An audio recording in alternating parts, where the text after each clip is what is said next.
রাতে ঘুমানো ভালো কথা নয়।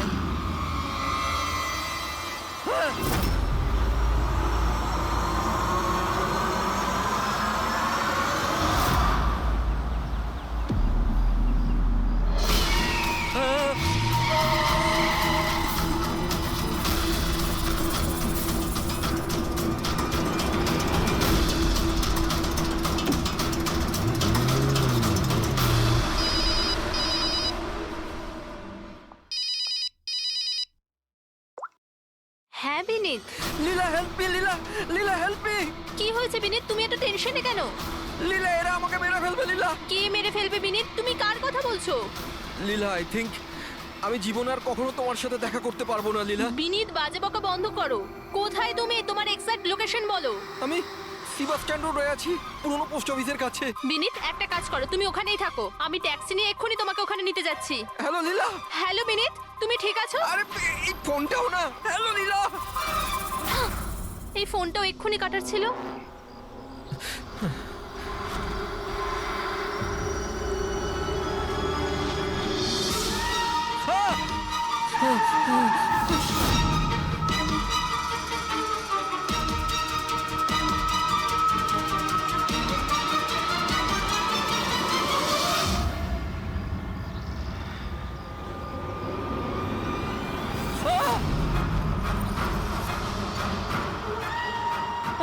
হে ভগবান, প্লিজ হেল্প মি। আমাকে আমার বাড়িতে ঠিক মতো পৌঁছে দাও প্লিজ।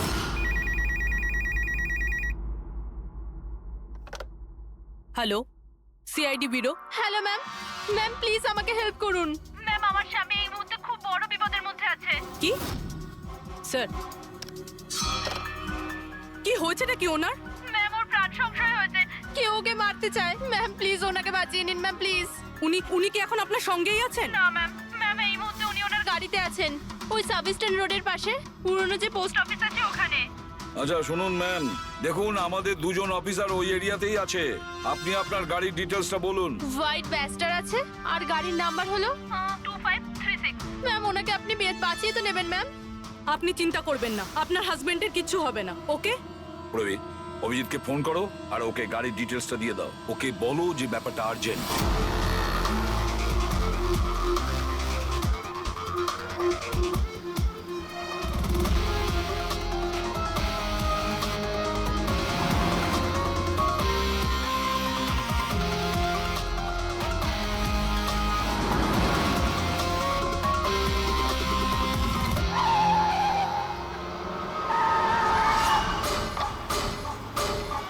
হ্যাঁ হ্যাঁ, এই নাম্বারটাই। ও গাড়ি এইভাবে কেন চালাচ্ছে? এ তো অ্যাক্সিডেন্ট করে দেবে।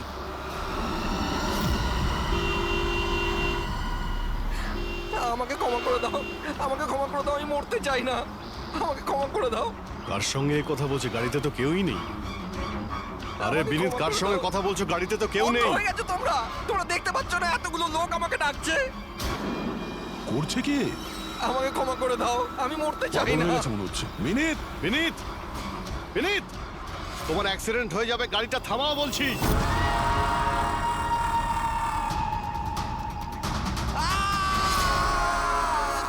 আঙ্কেল, আমার সাথে খেলো না, খুব মজা হবে। বিনীত, গাড়ি থামাও, সাইডে দাঁড় করাও।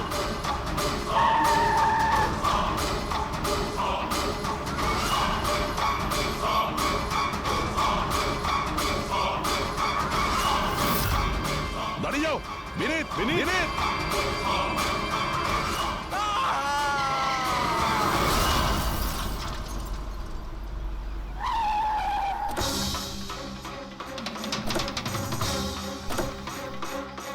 বিনীত,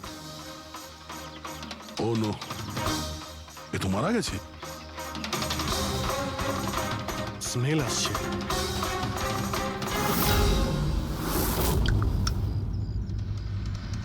মদ।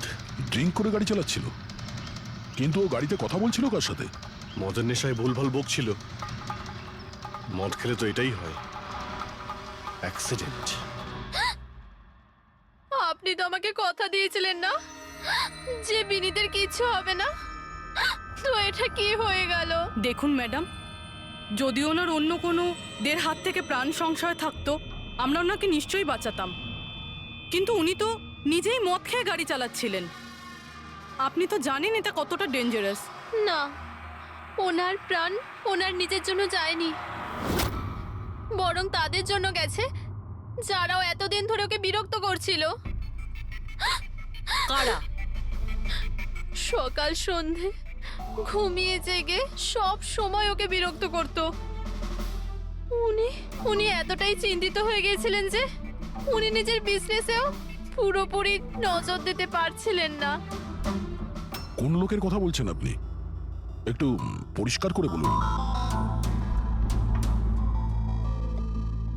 ম্যাম, বিনীতের মৃত্যু আমাদের সামনে হয়েছে, আর ওই সময় ও ছাড়া গাড়িতে কেউ ছিল না। তাহলে ওর মৃত্যুর দোষ আপনি অন্য কারোর ঘাড়ে চাপাচ্ছেন কেন? কারণ ওনার খুন হয়েছে। মার্ডার, এটা মার্ডার। মার্ডার হয়েছে?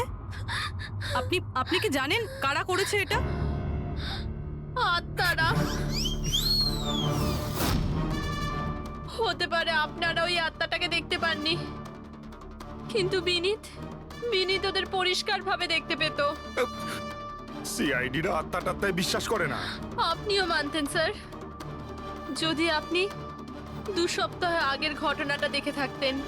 লীলা ওঠো, ওঠো লীলা, লীলা ওঠো। বিনীত, বিনীত,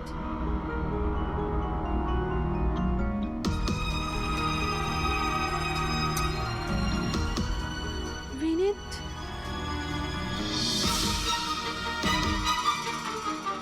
বিনীত, কি হয়েছে বিনীত?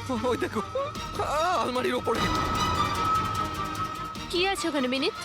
লীলা, আলমারির উপরে কেউ আমাকে দেখছে, আমাকে শুতে দিচ্ছে না। বিনীত, ওখানে কিচ্ছু নেই, কিচ্ছু নেই। তুমি না নিশ্চয়ই কোনো খারাপ স্বপ্ন দেখেছো। চলো শোবে চলো। আমি কোনো স্বপ্ন দেখিনি। ওই দেখো এখনো দেখছে আমাকে। তুমি কেন দেখতে পাচ্ছ না? বিনীত, ওখানে কিচ্ছু নেই। তোমার শরীর ঠিক নেই বিনীত, চলো তুমি এসে শুয়ে পড়ো। চলো, কিচ্ছু নেই বিনীত। তুমি না খারাপ স্বপ্ন দেখেছো, তার জন্য এরকম হচ্ছে। সরি সরি, আমাকে ক্ষমা করে দাও প্লিজ। 1 মিনিট। আর এই বিনীত কি কারণে ক্ষমা চাইছিল? এটা তো আমিও জানি না স্যার। বিনীত কাজ কি করতো? স্যার, ওনার কোম্পানি হসপিটালে মেডিকেল ইকুইপমেন্ট সাপ্লাই করতো। আপনি শিওর যে ওই বিনীতকে খুন আত্মাই করেছে? স্যার, আমার আগে তো এটা মনে হয়নি, কারণ না তো আমি কোনোদিন কোনো আত্মা দেখেছি, আর না কোনোদিন কোনো আওয়াজ শুনেছি। কিন্তু পরে আমার বিনীতের কথাই বিশ্বাস হতে লাগলো যে ও সত্যি কথা বলছে।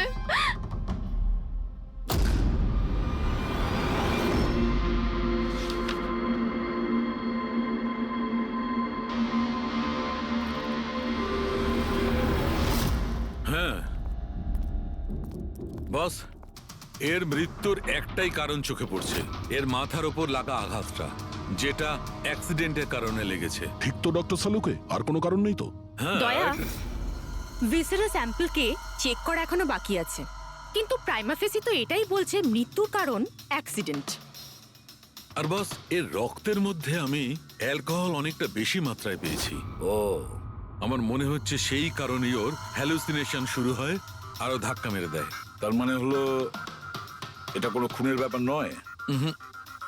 আমরা চাইলেই ওদের বডিটা ফেরত দিয়ে দিতে পারি। যদি কোনো ডাউট থাকে সেটা ভিসারের স্যাম্পল থেকে জানা যেতে পারে। কি জানি স্যার, আমার কেমন যেন মনে হচ্ছে যে এই কেস অতটা সোজা নয়। কারণ আমরা যখন লীলাকে জিজ্ঞাসা করলাম যে এই বিনীত কার কাছে ক্ষমা চাইছিল, তখন কথাটা এড়িয়ে গেল। আমরাও কি শেষকৃত্যে যাব নাকি? ওখানে আত্মীয়রাও থাকবে, বন্ধুরাও থাকবে, অনেকেই থাকবে। যদি কিছু জানতে পারা যায়। যাও, নিশ্চয়ই যাবে ফিউরালে।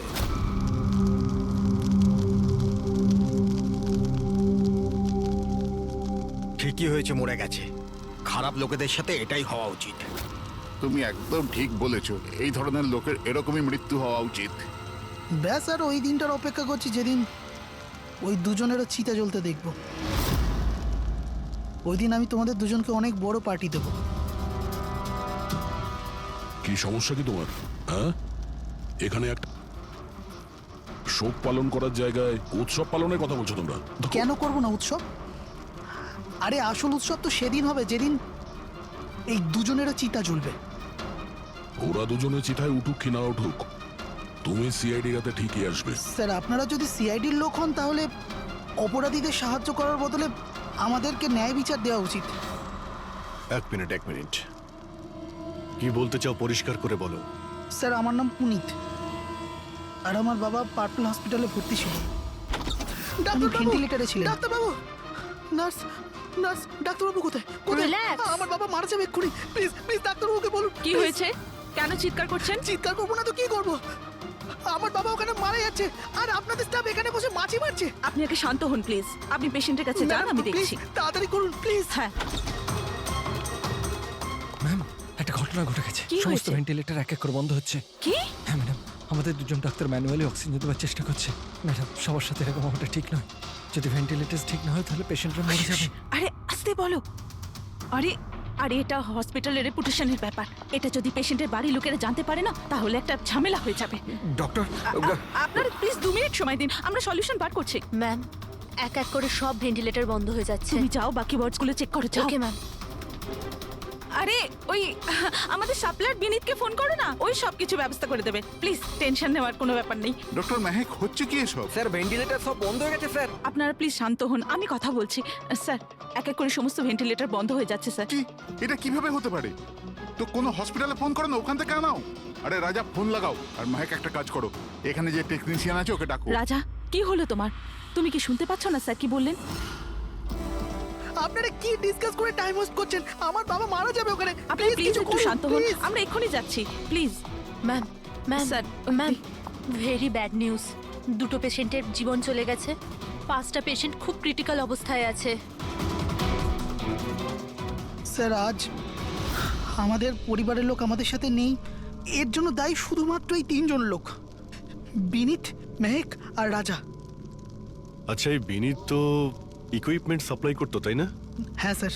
আর বাকি দুজন? স্যার, যেদিন এই ঘটনাটা ঘটেছিল সেদিন মেহেক ডক্টর ইনচার্জ ছিল আর রাজা হসপিটালে অ্যাডমিন সামলাতো। আচ্ছা, এনারা দুজনই কি শুধু হসপিটাল থেকে এসেছেন নাকি ওখান থেকে আরো অনেকে এসেছেন? এসছে স্যার, ওই হেড নার্স পরিণীতা, ওই শেখর যে মেনটেন্যান্সে ছিল, আর উনি ডক্টর কেদার, এই হসপিটালের মালিক। ঠিক আছে, এখন শান্ত হয়ে যাও। আমরা এই মামলার গভীরে যাব। যদি তোমার বাবার সঙ্গে কোনো অন্যায় হয় তো ন্যায় বিচার তুমি নিশ্চয়ই পাবে।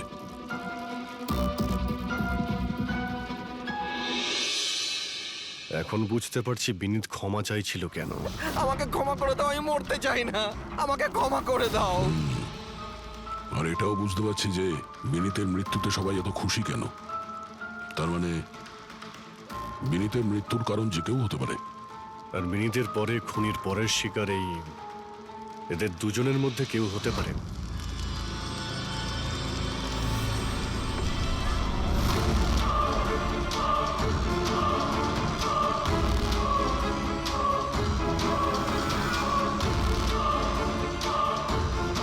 আমাকে ক্ষমা করে দাও। তুমি আমাকে কেন মরতে দিলে? আমার পিছু নিও না।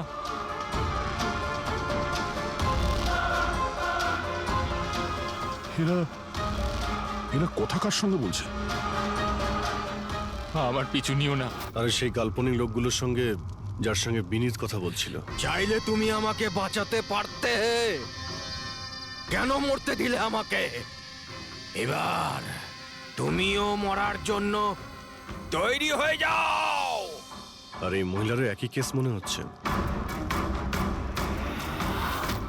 ছাড়, ছাড় আমায়, ছাড় আমায়, আগুনের দিকে টানিস না।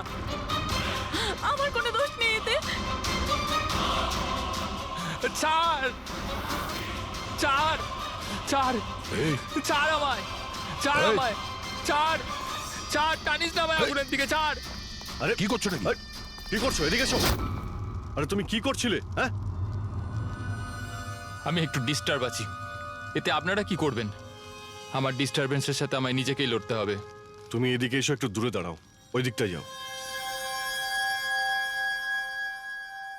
তাহলে অনেক লোক আছে যারা বিনীতের মৃত্যু সংবাদ শুনে আনন্দিত, হ্যাঁ? হ্যাঁ স্যার, আর এখন ওরা মেহেকার রাজার মৃত্যুর খবর শুনতে চাইছে। রাজা আর মাহাকের ব্যবহারটাও খুব একটা নর্মাল লাগছিল না স্যার, অনেকটা ভয়ে ভয়ে ছিল স্যার, বিনীতের মতো। স্যার, ভিসেরা স্যাম্পলের রিপোর্ট চলে এসেছে। গুড। কোনো গন্ডগোল আছে? হ্যাঁ, একজন সাধারণ মানুষের রক্ত যতটা লাল হয়, বিনীতের রক্ত তার থেকে অনেক বেশি লাল ছিল। ও, এখন বুঝতে পারছি যে বিনীত কেন আত্মা দেখতে পেল। কেন স্যার? পুরবী, মানুষের রক্ত যখন সাধারণের থেকে অনেক বেশি লাল হয়, তার মানে এইটা দাঁড়ায় যে ওই মানুষটি অনেক বেশি দীর্ঘ সময় ধরে কার্বন কম্পাউন্ডের সংস্পর্শে ছিল। আর এই কার্বন কম্পাউন্ডের কারণেই ওর হ্যালুসিনেশন হতো ভীষণ ভাবে। তার মানে কেউ জেনে শুনে বিনীতকে ওই কার্বন কম্পাউন্ডের সংস্পর্শে এনেছিল, যার ফলে বিনীতের মানসিক অবস্থা খারাপ হয়ে গেল আর ওর মৃত্যুর কারণও হয়ে গেল। স্যার, খুনি এই কার্বন কম্পাউন্ড পেল কোথায়? এই আমাদের আশেপাশেই সব জায়গায় কার্বন কম্পাউন্ড ছড়িয়ে আছে। মডার্ন জীবনে আমরা যতগুলো মেশিনারি ব্যবহার করছি, ওই সবগুলো, প্রায় সবগুলো কার্বন কম্পাউন্ড ছড়ায়। হ্যাঁ, যে কেউ মেশিনের উপর এরকম কারুকার্য করে এটা করতেই পারে। তার মানে বিনীত গাড়িতে বসার আগে এরকম কোনো কেমিক্যালের সংস্পর্শে এসেছিল, যার জন্য ওর এইসব হ্যালুসিনেশন এইসব হচ্ছিল স্যার। ঠিক কথা বস। গাড়িটার এক্সস্ট সিস্টেমটা চেক করতে হবে। গন্ডগোলটা ওখানেই হয়েছে।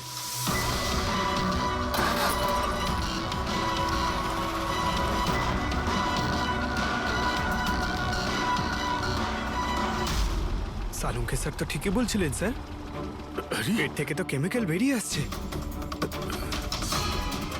একটা কথা তো তাহলে ঠিক পঙ্কজ, ওই আত্মা টাত্মা বলে কিচ্ছু ছিল না। স্যার, তার মানে এখন খুনির নিশানায় দুজন রয়েছে, রাজা আর মেহেক।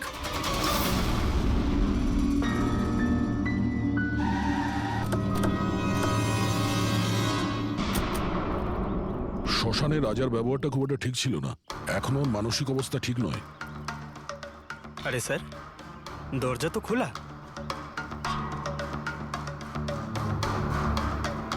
আচ্ছা, খুনি রাজার কাছে পৌঁছে যায়নি তো?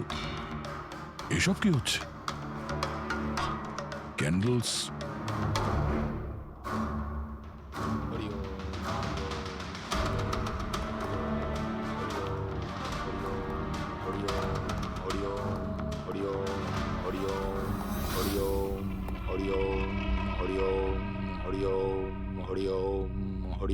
রাজা,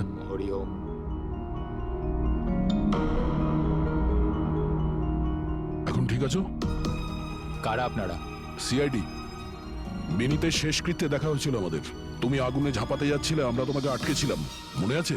ঝাঁপ দিতে যাচ্ছিলে, আমরা তোমাকে। এবার আপনাদের আমাকে আটকানোর বা বাঁচানোর কোনো দরকার নেই।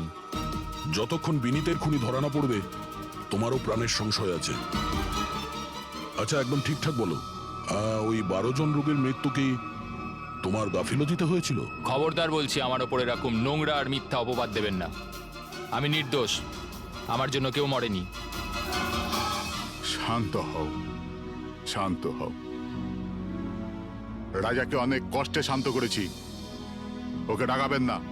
আপনি কে? আমার নাম শ্লোক। আমি রাজাকে এই খারাপ সময় থেকে বার করে আনবার চেষ্টা করছি। ও, তার মানে আপনি সাইকিয়াট্রিস্ট? সাইকিয়াট্রিস্ট নয়, সাইকি, মিডিয়াম। এই জগৎ আর অন্য জগতের সঙ্গে একটা সেতু ভেবে নাও। অন্য জগৎ? অন্য আবার কোন জগৎ? ওই আত্মাদের জগৎ। যদিও আমরাও একটা মাধ্যম, অপরাধ দুনিয়া থেকে নিয়ে জেলের ভেতর গারদের পেছনে পৌঁছানোর পুল।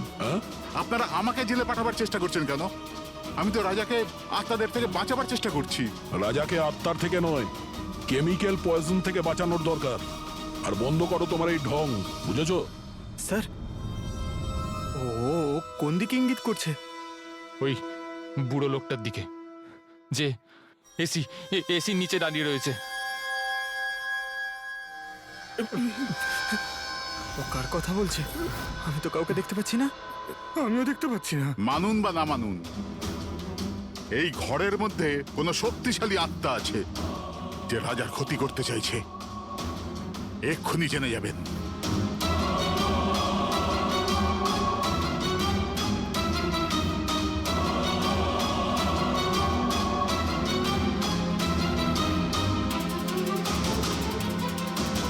মিটার দিয়ে আত্মা দেখা যাবে?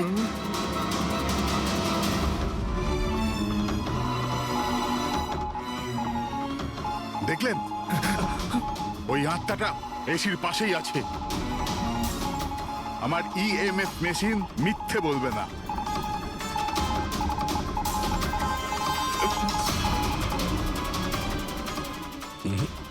তবে আমাদের ওই মিটার ভুল হতে পারে না, বুঝলে ফ্রেডি? মনে হচ্ছে রাজার ও কার্বন কম্পাউন্ডের অ্যাকশন ওর গাড়ির থেকেই হয়েছে। একটা কাজ করো, এই মিটারটা নিয়ে যাও, ওর গাড়িটা চেক করো। ফ্রেডি। পঙ্কজ,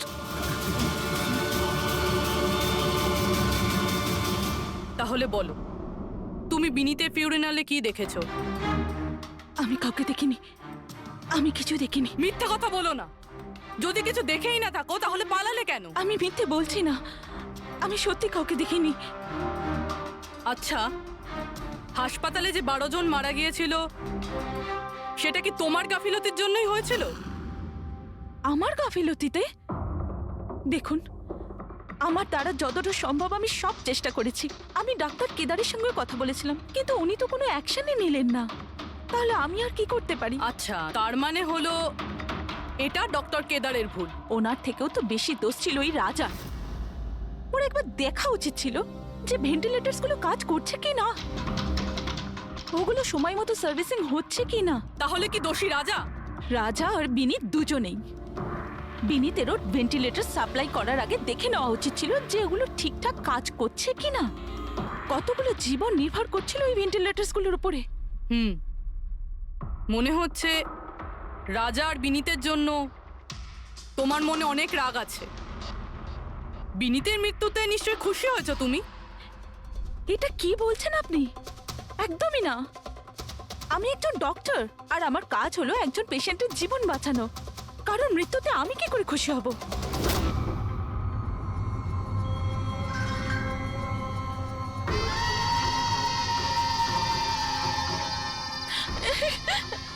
ও আবার এসে গেছে, আবার এসে গেছে। কিন্তু কিন্তু এখানে তো কেউই নেই। ওই যে পিছনে। আরে এখানে কেউই নেই, দেখো।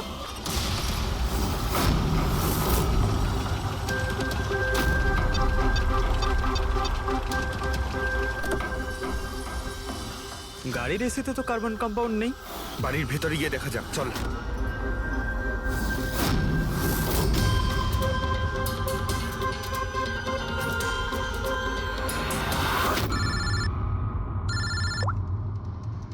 হ্যাঁ পূরবী, মেহেকের বাড়িতে কোনো কেমিক্যাল পাওয়া যায়নি? ঠিক আছে, যতক্ষণ ওই খুনি ধরা না পড়ে ততক্ষণ তুমি ওর সঙ্গেই থাকো, ঠিক আছে? স্যার, হ্যাঁ, কার্বন কম্পাউন্ড এখানে কোথাও নেই। কোথাও কোনো কেমিক্যাল পাওয়া যাবে না। বিজ্ঞানের জগৎ আর কেমিক্যালের জগতের বাইরেও আর একটা জগৎ আছে। মানুন অথবা না মানুন। চুপ, মুখ বন্ধ। যতক্ষণ বলতে না বলবো মুখ খুলবে না। রাজাবাবু, আপনার ভয়ের কোনো কারণ নেই, আমরা আছি এখানে। যতক্ষণ না ওই খুনি ধরা পড়বে সিআইডি আপনার সঙ্গেই আছে। আমার সিআইডির দরকার নেই, ইনি রয়েছেন না আমার সুরক্ষা করার জন্য। আরে এটা কিভাবে সম্ভব? না রাজার বাড়িতে কেমিক্যাল পাওয়া গেছে আর না মেহেকের বাড়িতে পাওয়া গেছে, এটা কি করে সম্ভব? স্যার, আমরা রাজার বাড়িটাকে ভালো করে চেক করেছি, এক একটা কোণা দেখেছি, ওই গাড়িটাও চেক করেছি, কোথাও কিছু পাওয়া যায়নি। হ্যাঁ, কিন্তু দয়া, যদি কোনো কেমিক্যাল ব্যবহারই না হয়ে থাকে তাহলে রাজা আর মেহেকের হ্যালোজুলেশন হলো কি করে? কোনো তো একটা কারণ থাকবে। আর স্যার, যেভাবে বিনীতের কারের এসিতে কেমিক্যালের ব্যবহার করা হয়েছে, এটা কোনো আনপ্রফেশনাল কেউ করেছে বলে আমার মনে হয় না। একটা কাজ করা যাক, যারা মারা গেছে তাদের বাড়িতে দেখো, হয়তো কেউ থাকতে পারে। যে কেমিক্যালের বিষয়ে খুব ভালো করে জানে, বা কেউ কেমিক্যালের এক্সপার্ট। আর হ্যাঁ, হসপিটালের ওই স্টাফকে ডাকো। চিফ নার্স যে আছে না, হেড নার্স পরিণীতা, আর হেড টেকনিশিয়ান শেখর, আর মালিক কেদার, তিনজনকেই ডাকো। স্যার। দেখা যাক।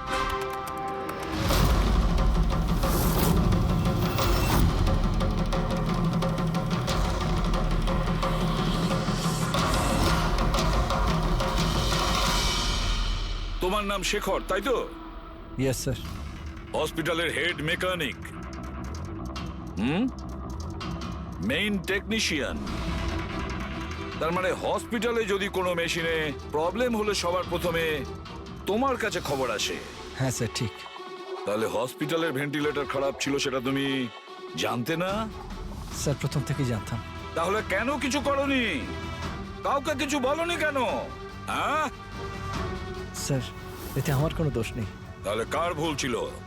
স্যার, আমি প্রথমেই মেহেককে ভেন্টিলেটরের ব্যাপারে বলেছিলাম যে ভেন্টিলেটরসে প্রবলেম আছে আর যে কোনো সময় খারাপ হতে পারে। এটা তুমি ভেন্টিলেটর বন্ধ হওয়ার আগেই জানিয়েছিলে? ইয়েস স্যার, 1 সপ্তাহ আগে।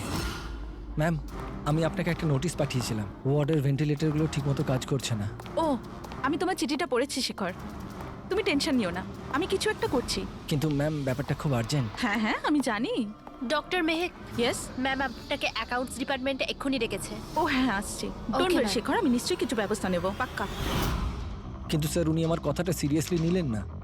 হ্যাঁ, মেহেক ভেন্টিলেটরস খারাপ হওয়ার সময় পেশেন্টদের বাঁচানোর খুব চেষ্টা করেছিল, কিন্তু রাজা স্যার এত ঘাবড়ে গেলেন যে কিছু করতেই পারলেন না। শেখর বাবু, তুমি কতটা সত্যি বলছো আর কতটা মিথ্যে সেটা তো আমরা জেনেই নেব। স্যার, মেহেকের কোনো ভুল ছিল না। ও ভেন্টিলেটর খারাপ হওয়ার কথা আমাকে প্রথমেই বলে দিয়েছিল। তারপর আপনি কি করলেন? স্যার, আমি হসপিটালের অ্যাডমিন হেডকে বলে দিয়েছিলাম, রাজাকে, কারণ হসপিটালের যতগুলো মেশিন আছে সেগুলো দেখাশোনার দায়িত্ব অ্যাডমিন হেডেরই। তাহলে এই সমস্ত কিছু আপনি রাজাকে বললেন আর আপনার দায়িত্ব শেষ হয়ে গেল। আপনি তো এই হসপিটালের মালিক, তাই না? তাহলে এভাবে দায়িত্ব শেষ হয়ে যায় কি করে আপনার? স্যার, আমি আমার দায়িত্ব পালন করেছি, সেই জন্য তো আমি নিজে গিয়েছিলাম রাজার কেবিনে। রাজা, হ্যাঁ স্যার। এসব কি করছো? আরে এগুলো দরকারি নয়। এতগুলো রোগীর শ্বাস প্রশ্বাস ভেন্টিলেটরের সাহায্যেই চলছে, আর তুমি এখানে বসে আছো। আরে কিছু করো। হ্যাঁ স্যার, আমি এক্ষুনি সাপ্লাইয়ের সাথে কথা বলে ভেন্টিলেটর চেঞ্জ করে দিচ্ছি। প্লিজ প্লিজ তাড়াতাড়ি করো। স্যার, আমি বুঝতে পারছি না যে ও ভেন্টিলেটর কেন পাল্টালো না। আমি অবাক হচ্ছি স্যার যে কেউ কেদারবাবুর দিকে আঙুল তুলছেন না। সবাই রাজা, বিনীত আর মেহেকের পিছনে পড়ে আছে। সেটাই মেহেকের তো, পিছনে পড়ে হসপিটালের মালিক না কেদার বাবু? তাহলে এই সমস্ত কিছুর দায়ভারও কেদার বাবু আপনার। কিন্তু স্যার, এবার আমি নিজে গিয়ে তো ঠিক করতে পারি না ভেন্টিলেটর। স্যার, আমার কাজ হলো কনসার্ন ডিপার্টমেন্টকে ইনফর্ম করা, আর আমি সেটা করে দিয়েছিলাম। বরং আমি বিনীতের সঙ্গে নিজে কথা বলেছিলাম। আমি ওকে বলে দিয়েছিলাম যে যদি এগুলো রিপেয়ার করা যায় তো রিপেয়ার করুক, না হলে চেঞ্জ করে দিক। কিন্তু ও কোনো অ্যাকশনই নিল না। এ কোনো অ্যাকশন নেয়নি, সে কোনো অ্যাকশন নেয়নি, আপনি কি অ্যাকশন নিয়েছিলেন? আর দোষ দিচ্ছেন বিনীতকে, যে কিনা মারা গেছে, বা রাজার, যে উত্তর দেওয়ার পরিস্থিতিতে নেই।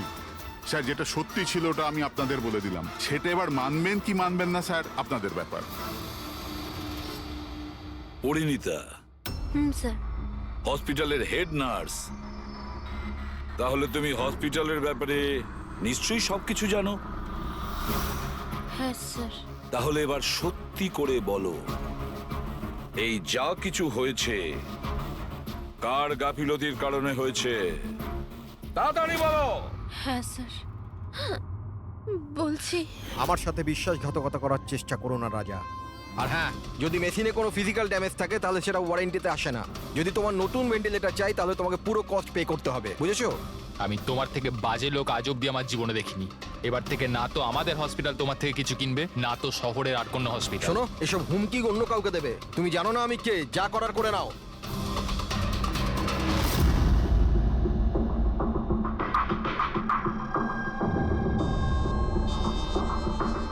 এই যা কিছুই হয়েছে এই রাজা আর বিনীতের ঝগড়ার কারণেই হয়েছে। দুজনের ঝগড়াতে স্যার এতগুলো লোকের প্রাণ চলে গেল। তবে নতুন ভেন্টিলেটরের ব্যবস্থা রাজার করা উচিত ছিল। স্যার, এই রোগীদের পরিবারের মধ্যে 3 জন এমন আছে যারা কেমিক্যাল ইঞ্জিনিয়ারিং করেছে। আচ্ছা 3 জন, তাহলে ওদের ঠিকুজি কুষ্টি বের করো, দেখি কি আছে।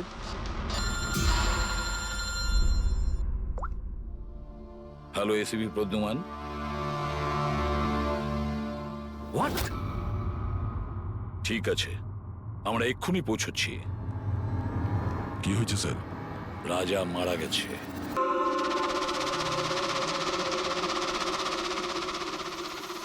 দয়া, এর মৃত্যু তো মাথায় চোট লাগার কারণেই হয়েছে। মনে হচ্ছে ছাদ থেকে লাফ দিয়েছে। হতে পারে হ্যালুসিনেশন এত জোরে হয়ে গেছে যে ঘাবড়ে গিয়ে রাজা উপর থেকে ঝাঁপ মেরে দিয়েছে। আর তুমি খেয়াল রাখছিলে না এর? এই খেয়াল রেখেছো তুমি? হ্যাঁ স্যার, রাজা তো একদম শান্ত হয়ে শুয়ে পড়েছিল। আমি কি করে জানবো যে হঠাৎ করে উঠে পড়বে আর আত্মহত্যা করে ফেলবে? যখন এটা হয়েছিল তুমি কোথায় ছিলে? হ্যাঁ স্যার, আমি অন্য ঘরে শুয়েছিলাম। তখনই আমি রাজার জোরে জোরে চিৎকার শুনলাম। আমি এই আত্মাদের সহ্য করতে পারছি না, আমার নিস্তার চাই, মুক্তি চাই। আর যতক্ষণ আমি ওর কাছে পৌঁছবো ততক্ষণ ও ছাদ থেকে পড়ে গেছে। বাহ, কি অদ্ভুত ব্যাপার। রাজাকে একলা রেখে তুমি নাকে তেল দিয়ে ঘুমোচ্ছিলে? হ্যাঁ, আমি তো মনস্থির করেই ছিলাম ঘুমোবো না। কে জানে কিভাবে ঘুমিয়ে পড়লাম। নিশ্চয়ই আমাকে ওই আত্মাগুলোই ঘুম পাড়িয়ে দিয়েছিল।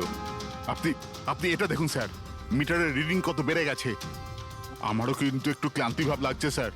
আর দ্বিতীয়বার যদি আমাকে এই মিটার দেখিয়ে দিস না তাহলে মনে রাখিস। দয়া, 1 মিনিট ভাই, একটু মিটারটা দেখি। এই নিন। এই মিটারটা আমি রাখছি। হ্যাঁ, আমি ফেরত দিয়ে দেবো পরে। ঠিক আছে স্যার, কিন্তু দিয়ে দেবেন। হ্যাঁ, দিয়ে দেবো দিয়ে দেবো। বরং এখন তুমি বাড়ি গিয়ে একটু আরাম করো। ক্লান্ত হয়ে গেছে, একটু দুর্বলও লাগছে। হ্যাঁ হ্যাঁ স্যার। ঠিক মতো ঘুমও হয়নি। যাও যাও, আরাম করো। এটা কি ডক্টর সালুকে? ওকে যেতে দিলেন আর এই মিটারটা রেখে দিলেন? দয়া, এই যে মিটারটা না, এটা খুব কাজের জিনিস।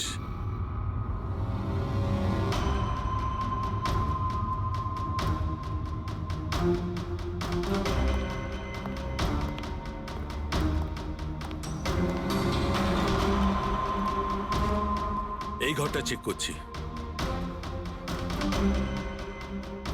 হ্যাঁ ডক্টর, নেই।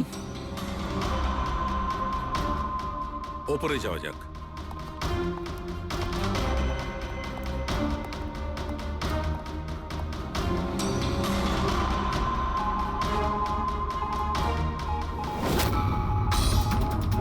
আরে সালুঙ্কে স্যার, সাবধানে। এই নিডলটা তো একেবারে জঙ্গলি ঘোড়ার মতো দৌড়চ্ছে। মাই গড, আমরা এখানে এইভাবে দাঁড়িয়ে থাকতে পারি না দয়া। আমাদের প্রোটেক্টিভ পোশাক পরতে হবে। Protective gears? ওটা কি কারণে ডক্টর? আরে দয়া, আমাদের সুরক্ষার জন্য।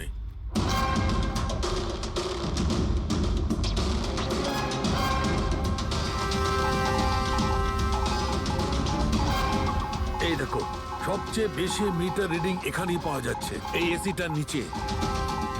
মনে স্যার ওই পঙ্কজ, খবরদার খবরদার যদি আত্মার নাম নিয়েছো। স্যার, এই মিটারটা কোন দিকে ইঙ্গিত করছে? বলছি বাইরে চলো, বাইরে চলো।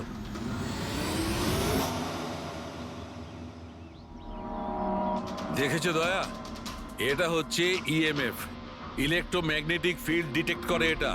ইলেকট্রোম্যাগনেটিক ফিল্ডস, এগুলো তো আজকাল সব ইলেকট্রিক অ্যাপ্লায়েন্সের মধ্যে হয় ডক্টর। টিভি, ফ্রিজ, একদম ঠিক দয়া, কিন্তু ওই অ্যাপ্লায়েন্স গুলোর ইএমএফ হিডেন থাকে, লুকোনো থাকে, যাতে মানুষের উপর খারাপ প্রভাব না পড়ে।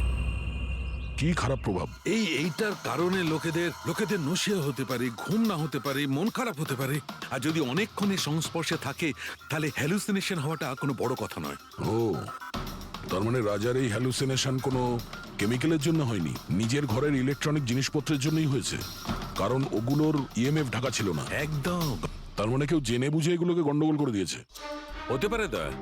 এমনিতেই রাজা মনে মনে খুব কষ্ট পাচ্ছিল, খুব দুঃখ পেয়েছিল রোগীদেরকে বাঁচাতে পারেনি বলে। সেই জন্য হ্যালুসিনেশন ওর কাছে আফসোসের রূপে ধরা দিয়েছিল। হতে পারে এই অনুতাপের জন্য বিনীতেরও মৃত্যু হয়েছে। একদম ঠিক। আর ওই অশোক, ওরও দুর্বলতা সেই জন্যই মনে হচ্ছিল, যেহেতু ও এই ইএমএফ এর সংস্পর্শে অনেকক্ষণ ছিল। এখানে ওই কার্বন কম্পাউন্ড পাওয়া যায়নি। এটা কি করে দেয়? কারণ এখানে তো ইএমএফ এর ব্যবহার হচ্ছিল, আর সবচেয়ে বেশি রিডিং উঠছিল বেডরুমে এসির কাছে। তার মানে বেডরুমের এসিতে কোনো কারুকাজ করা হয়েছে। তাহলে তো মেহেকের বাড়িতে ওই ইএমএফ হনো। আমার তাড়াতাড়ি পূরবীকে ইনফর্ম করতে হবে।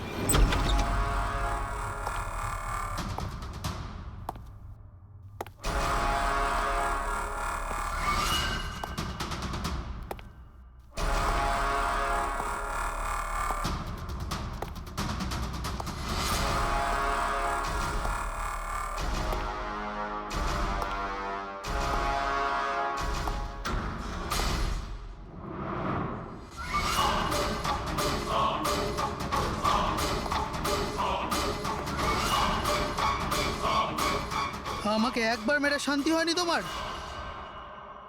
আমাকে আবার মারতে এসেছো?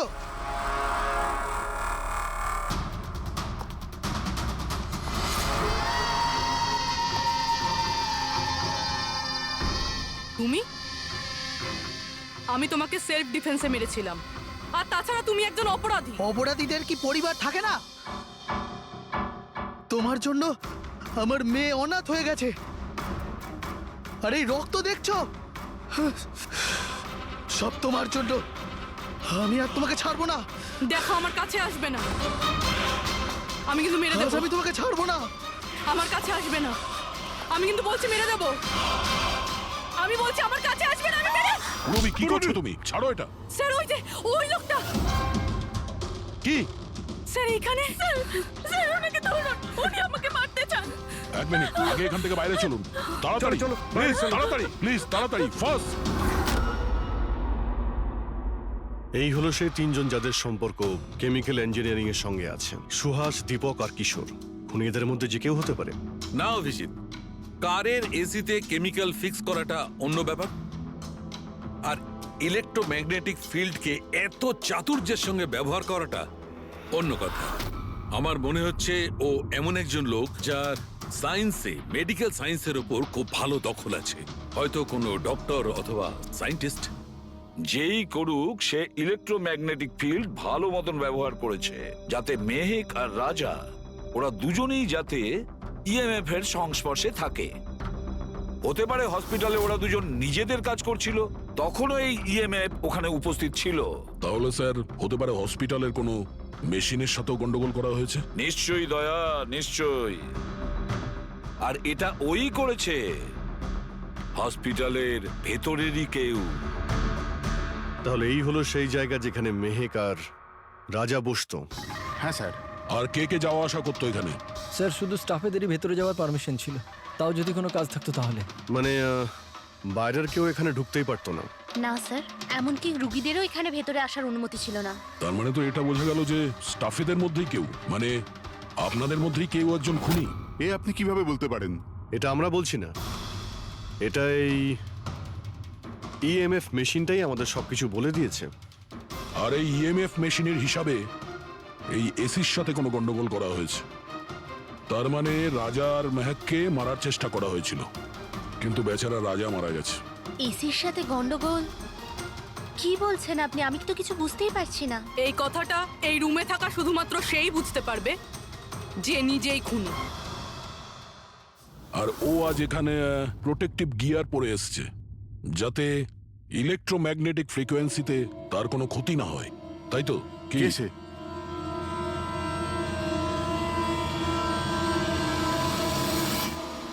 এদিকে এসো।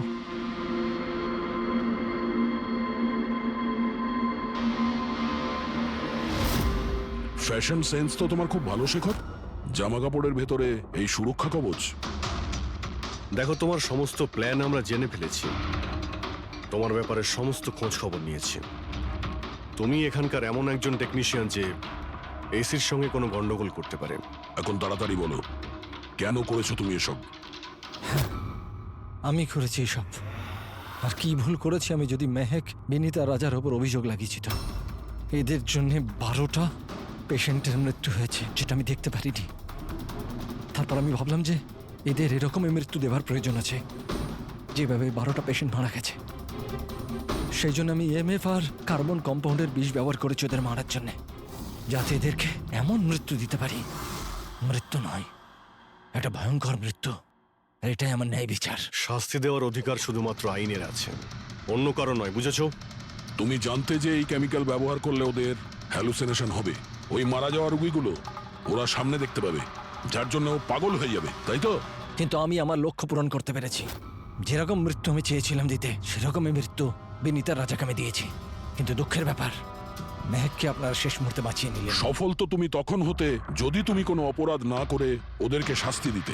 তোমার আর ওদের মধ্যে কি পার্থক্য রইল? এখন তুমিও একজন খুনি, তবে তুমি কি শাস্তি পাবে সেটা এখন আদালত ঠিক করবে।